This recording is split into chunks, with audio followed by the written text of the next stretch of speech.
My name is Slobodan Vujasic. I'm the co-founder of BDA Therapy. I came from Serbia. Today I'm going to talk about therapy and why we choose the Prague system for verticalization, which was designed and made here in Poland. BDA Therapy stands for a biomechanical developmental approach. Majority of our patients are kids with cerebral palsy and other developmental issues. So today I'm going to talk about what are we doing. So why are we doing that? I will show a lot of pictures about some issues that the child have. It was going to put quite interesting perspective on the child with cerebral palsy. I hope it will be understandable. Unfortunately, I will speak on English language. So let's put it like this. When we think about child development, we always think about function, right? So what the child is doing and what the child is not doing. But there is another whole picture. It's basically development of the child structure. So when I say development of the child structure, I mean you have a baby, and when the baby grows, it transforms, it changes. It's not anymore a baby when it's 2 or 3 years old. So the chest is going to change, the spine is going to change, many parts of the body will go through some structural changes, and they are very much in tune with what the child is doing. So you can imagine there is going to be a big problem if you're trying to teach the child to do something and the structure is not really supporting that. So a big focus, is on function, basically how to facilitate the movement. Majority of the therapies are focusing on that. But there is another big picture, another issue that the child might have, and that is a problem with the structure, because, the child could have a brain damage, but it could be any kind of developmental issue, it could be a genetic disorder, but the child is growing and it's not going to change in the same way as it should, and we are trying to teach the child to do some things, but if the child structure is not supporting that, we have a big problem, so we need to address that. So I will explain on what level we are addressing that. So of course, when we say structural problem, majority of therapists and professionals will think about range of movement, like what is movable, what is not movable. But I'm going to put another perspective. It's not just about the movement. There is other issues that the child might have. We are focusing a lot on the biotensegrity. So biotensegrity is basically ability of our body to support itself. When you sit, you're all sitting now, you're not using a lot of your muscles to sit.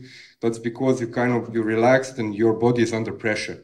So that pressure in your body is enough to create compression and tension. So the balance between the compression and tension is what is holding you.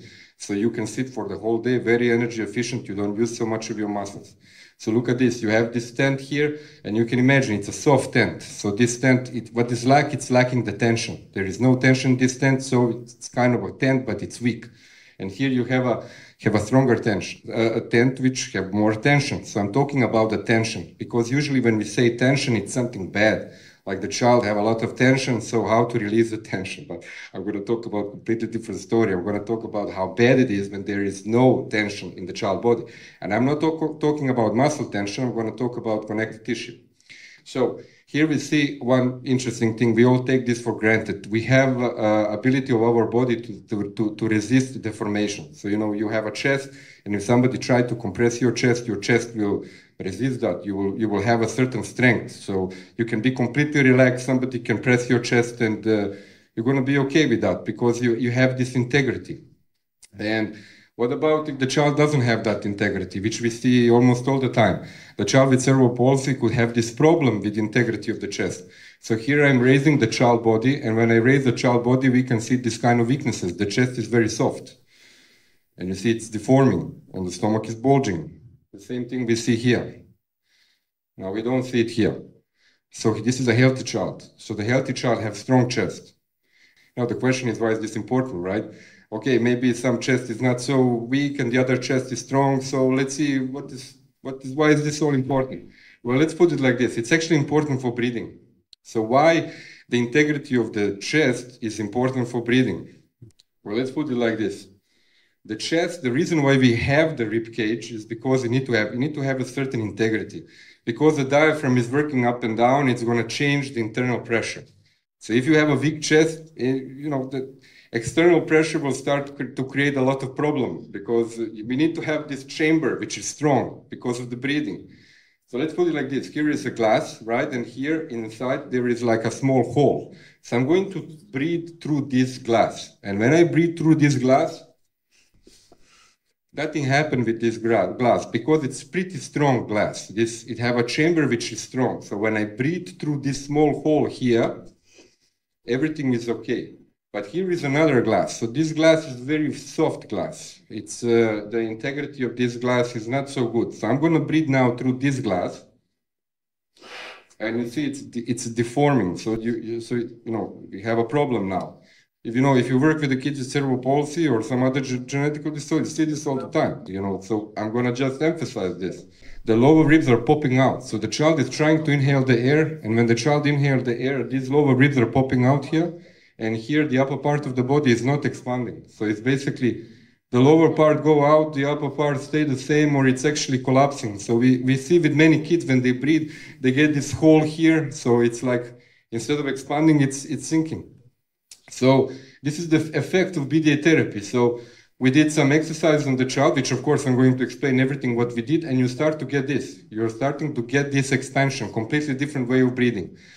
So now, why is this breathing important? I'm not going to talk now about oxygen saturation and this kind of stuff. I'm going to talk about how we move and how our body is responding will influence how our body is changing through time. Because the baby is developing, it's transforming, it's changing. And the way how it's breathing will influence how the chest will change through time. If the child is breathing like this, it will not have such a good effect on the way how the chest will change and expand through time, right? And if the child is breathing like this, the chest in time will get volume. It will start to develop as it's supposed to develop. And well, this is not just about for the chest to be big. I mean, it's not like so much important if you just think from that perspective. But the whole point is when the chest is changing, many other things will change as well, because the chest is connected with the spine, right? So according to what is the shape of the chest will influence many things with the spine also. And the changes at the level of the chest will influence many other changes. But we are not working only on the chest, which I'm going to explain further. So we saw like weaknesses contribute to bad breathing, strength, better breathing. So we go further. Here you can see some changes, because the beautiful thing about this is that you can actually change this. That's a great thing. We are not expecting of the child to do anything here. This is a passive thing.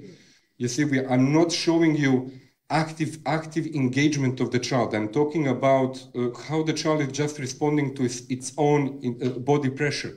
And we can see in the beginning, the child look like this. The pressure is, the chest is depressed. Here, the chest is strong. Here, the chest is weak. Here, the chest is strong. Here, the chest is weak. Here, the chest is strong. This is what I do, for example, on the assessment of the child. So we are basically recording when the child comes, and we are doing different things. And you see when I press the chest, we see this. The chest is soft and the stomach is bulging. And then after some time, when I press the child's chest, it becomes stronger chest. So my point is that this kind of weaknesses, internal weaknesses, is possible to change, and it is important for the child. It's important for the breathing, it's important for the development of the torso. That is important for development of the spine, because we were not born with the spine as we have now. The spine is changing through time. It is transforming. A small baby have different spine than it's supposed to have it when the child is 3 years old. So it will have a little bit flat spine, and then it's starting to develop these physiological curves.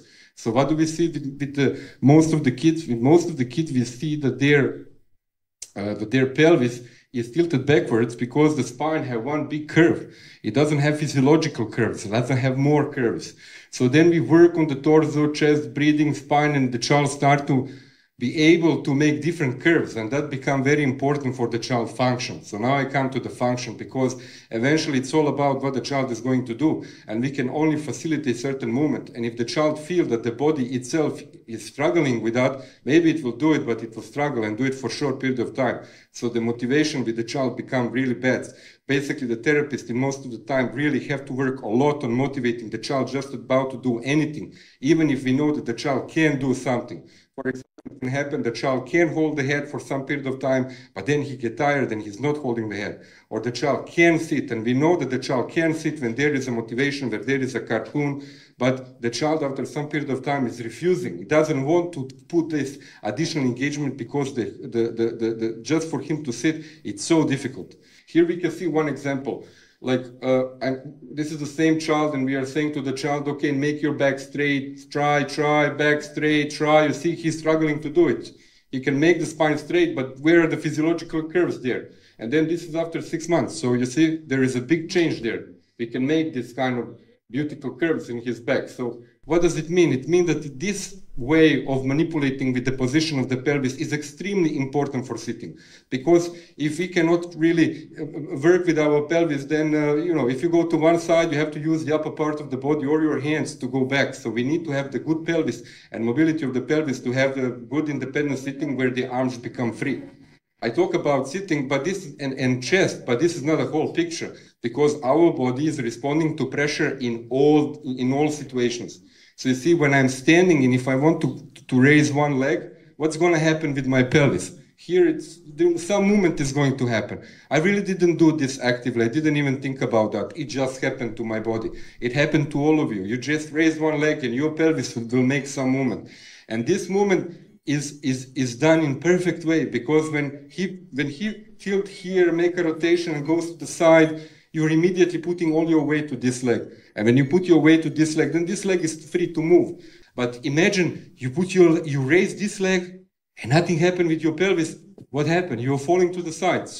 Or you will not fall to the side if you compensate, right? You can compensate by bringing this arm here or the head there, and then you're gonna walk like this, which I think all of you saw with the kids, or for example, maybe even doing something like that, so I don't have to move my pelvis at all, so the pelvis can be stable, but my leg is here, so I'm gonna do it like this.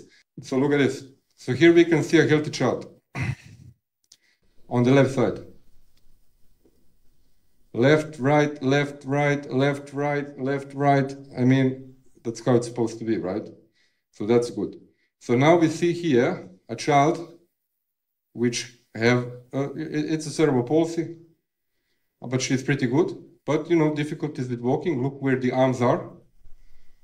And on the left side, you see one movement of the pelvis. On the right side, you see completely other movement of the pelvis.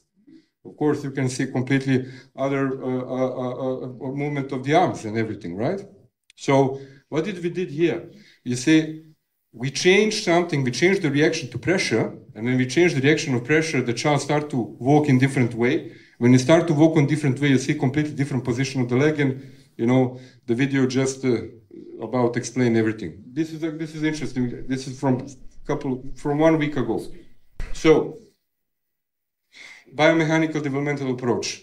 What do we focus on? We focus on how the body responds to pressure.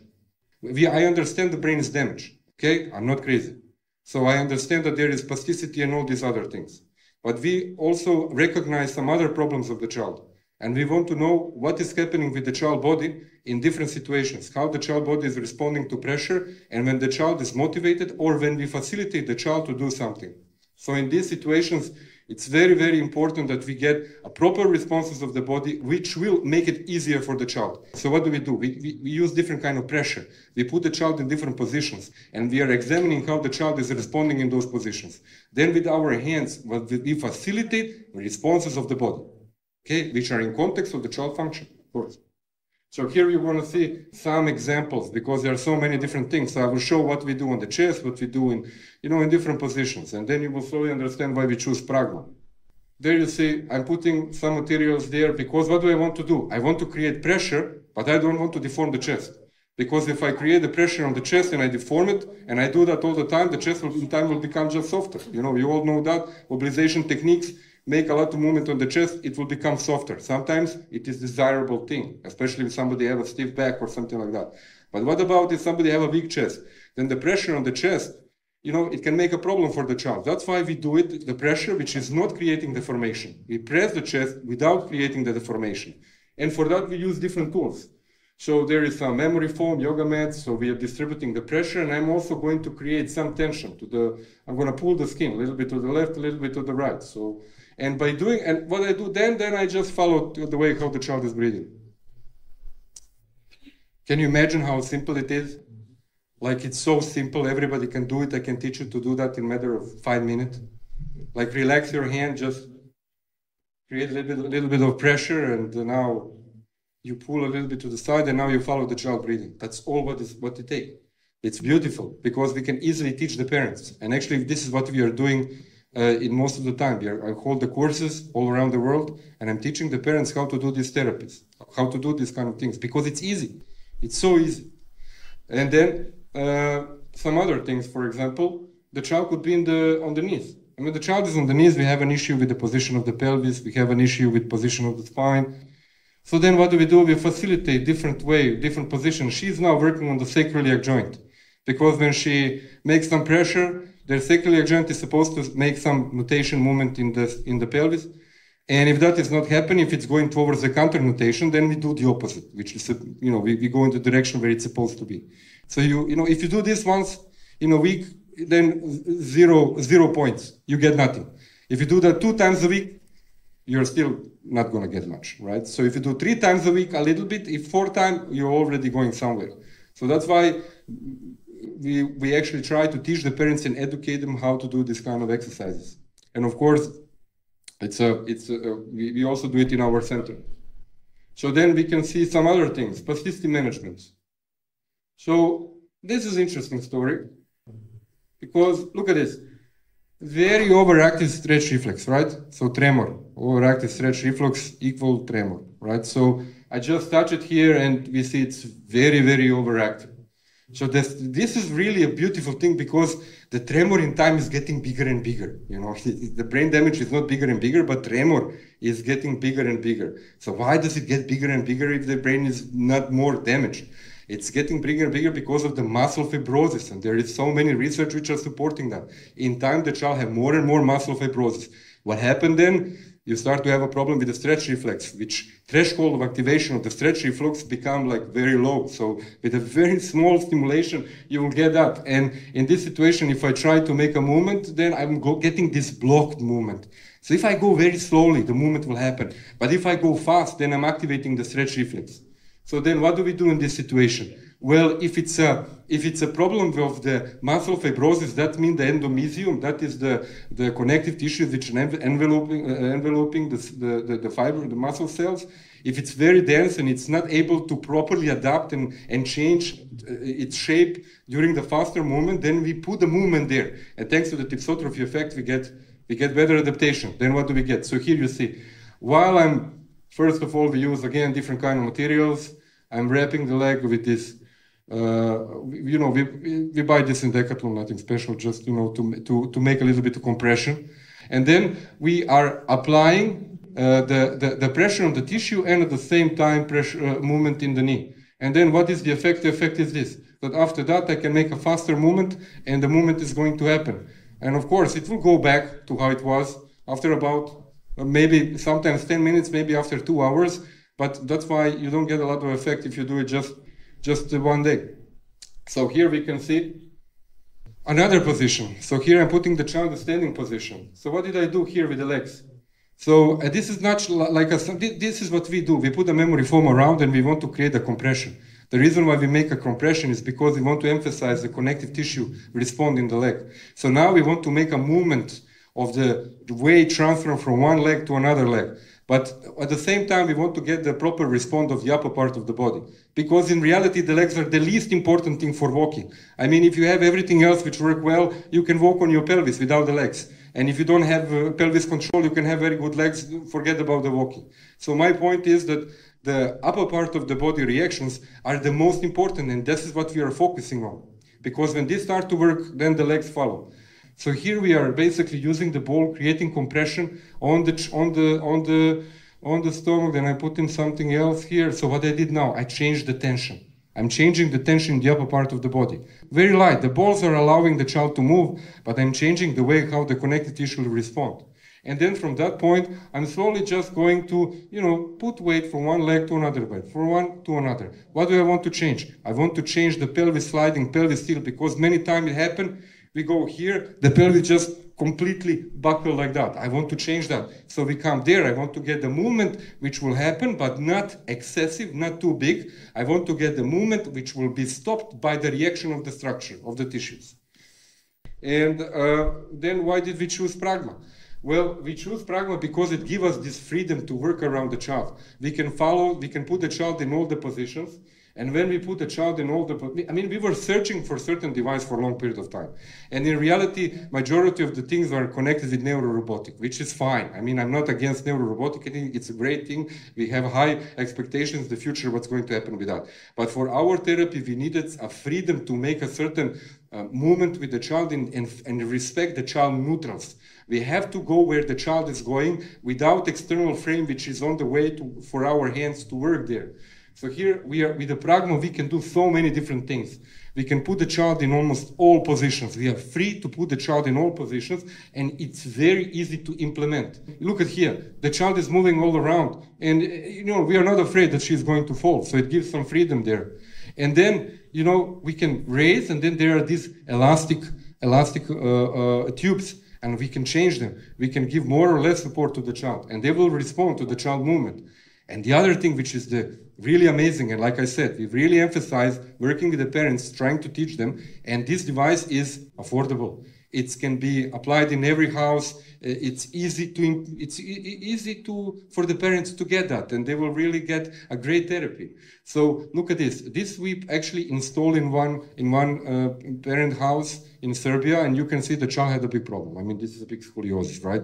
So this child can only sit in some cast. It can only sit there. And then what's the problem? Then how are you going to make any kind of movement with that child if he's already completely supported and he cannot move? So we want to make some kind of ability to give a child enough of the support, but still make some kind of movement, make some kind of therapy for that torso.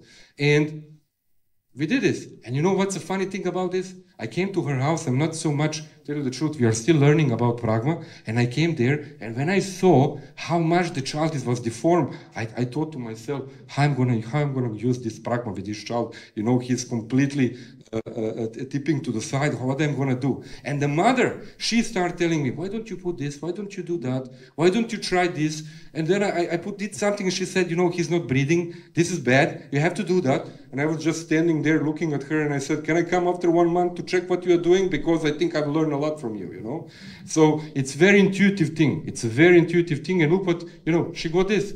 Here, look at that beauty. I mean, there he is. This is supporting him. He have a home-based school, so now he can actually sit there. They can put something in front of him. The teacher come, and they do some really nice things there. And, you know, they can modulate. They can press the button, and it goes down. So now, try to sit, try to stabilize yourself a little bit, and then he get tired, whoop, it just goes up. So it's very easy to change stuff. So, and here I'm just going to show some results, because we're not working just with the kids with cerebral palsy. Actually, we work with all the kids that have disability issues. This is the child with the muscle, with the spinal muscle atrophy, and you can see here. So, big problem with the, you know, they have a big problem with breathing. That's all of them. Very narrow in the upper part of the body, very wide in the lower part, because that's how they breathe, and when they breathe like that, that's how their body form. And of course, muscle weaknesses. But you cannot count to strengthen the muscle with child that have this kind of issue. I mean, you cannot really count on that. How are you gonna count that you're gonna strengthen the muscle with a child that have a spinal muscle atrophy? So then what do? We try to make the child more energy efficient by strengthening other things, which are not muscles, which are actually making the muscles, which are making it easier for the muscle to function. So this was the therapy. He did 4 hours every day in our center, I mean 5 times a week. And look at that. That is after 4 months. Now, this is not just about what he's doing. Look at his chest. Look at his shoulders here. Look at the neck. You can actually see his neck. You can see the upper part of the body is very different, and he started to sit independently. So it was really amazing. And especially we have great results with the kids that have this kind of issue. This is the child with genetic disorder. This is the first time she came, and a big problem with standing, the big problem with walking. She couldn't do much. So this is after 4 months, and she started to, you know, I'm traveling a lot, and there, you know, I just heard, okay, now you do it, re-examine her. I'm sitting there, and there she came. I just took my telephone recorded. That was amazing, because I didn't even expect that. So you can see those changes, and it goes like that. And the beautiful thing about this, do you know how much time we spend on teaching her how to walk? 0. In Pragma, she was standing. We didn't do much of the walking. So she was doing that spontaneously. She would climb on something during in house. She would hold herself. She would go a little bit left. She will go a little bit right. For us, that is the most important thing, because the child's spontaneous activity is the main source of progress. And people have a tendency to forget that. Everything that the child is doing at home without any therapy have the biggest effect on the child development. That's a fact. Because you can do every day maybe 1 hour the therapy, and then what happens, half the remaining time the child will do what it wants to do.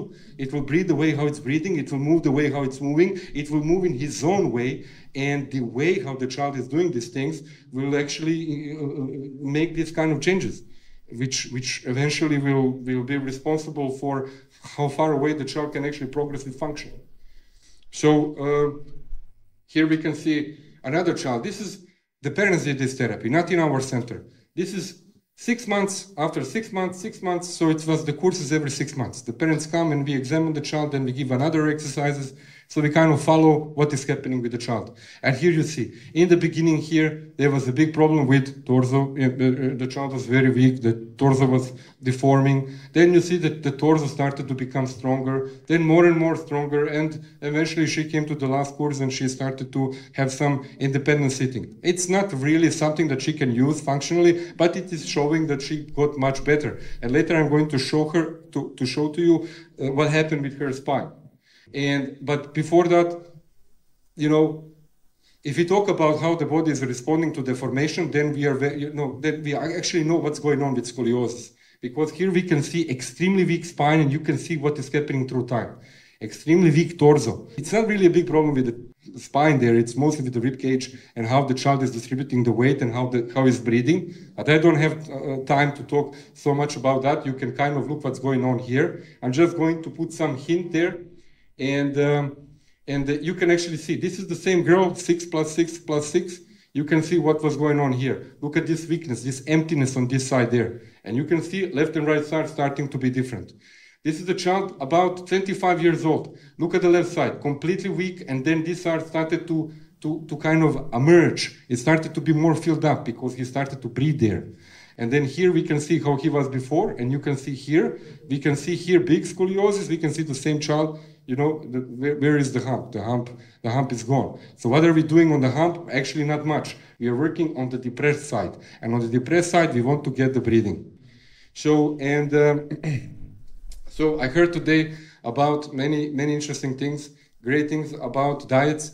So the diet is of course very important, but this is more like like you have a diet which is based on food, and you also have a mechanical diet. Let's put it like that. Because our connective tissue need nutrients, but it also needs mechanical stimulation.